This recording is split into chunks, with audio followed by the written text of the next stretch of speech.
Imagine facing a major surgery at 78 years old, only to bounce back with such spirit that you're joking about hidden wine bottles in the hospital fridge.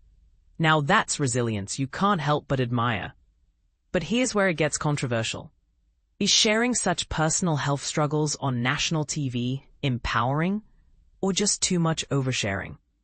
Dive into this uplifting story from Loose Women star Janet Street Porter, and you'll see why fans are cheering her on, and maybe even questioning their own views on privacy in the spotlight.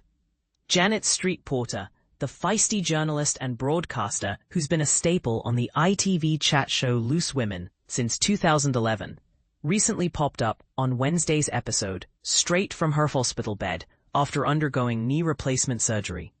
Just the day before, on Monday, she'd informed viewers she'd be stepping away for a 3-week recovery period.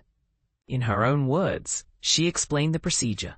"Tomorrow, I'm heading in for a total knee replacement on my right knee.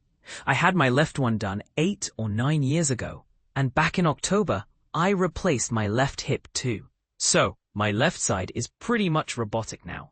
Can't wait for the right knee to catch up." For those new to this, a knee replacement surgery involves removing damaged cartilage and bone from the knee joint and replacing it with an artificial implant made of metal. The good news rolled in thanks to fellow panelist Jane Moore, who delivered an update that had the studio buzzing. "Big scoop from Janet," Jane announced, with a grin. "We waved her off on Monday for that knee surgery, and it's a success. But don't just take my word. She's recorded a special message for you all." Cutting to a video clip of Janet lounging in her hospital room, she waved cheerfully. "Hello everyone, here I am back in action from my hospital bed. Check it out, half a banana for a snack, my reading glasses handy, physio notes I've already ticked off for the day, a boring glass of water. Oh, and a sneaky bottle of wine chilling in the fridge."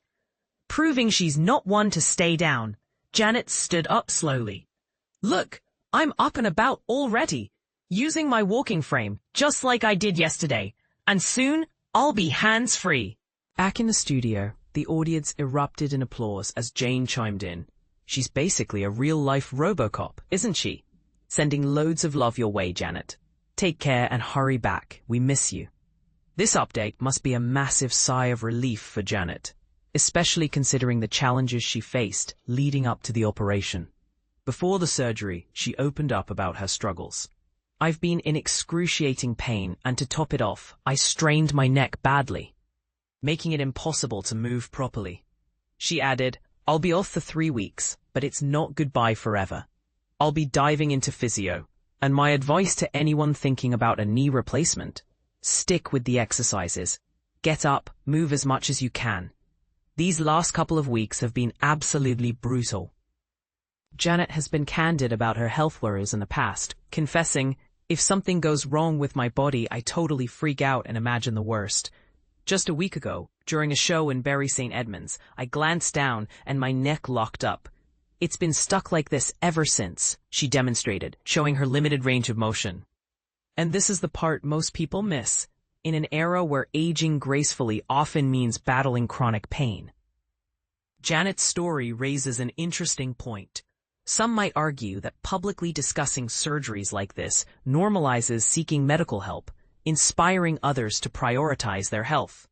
But on the flip side, is there a risk of glamorizing invasive procedures, potentially overlooking non-surgical options? What do you think? Does sharing updates like this help destigmatize aging and health issues, or does it put undue pressure on people to perform recovery? Loose Women airs on ITV every weekday at 12:30 p.m. Have you ever had a similar experience with surgery, or know someone who has? Share your thoughts in the comments. Do you agree with Janet's advice, or do you see a counterpoint we'd love to discuss?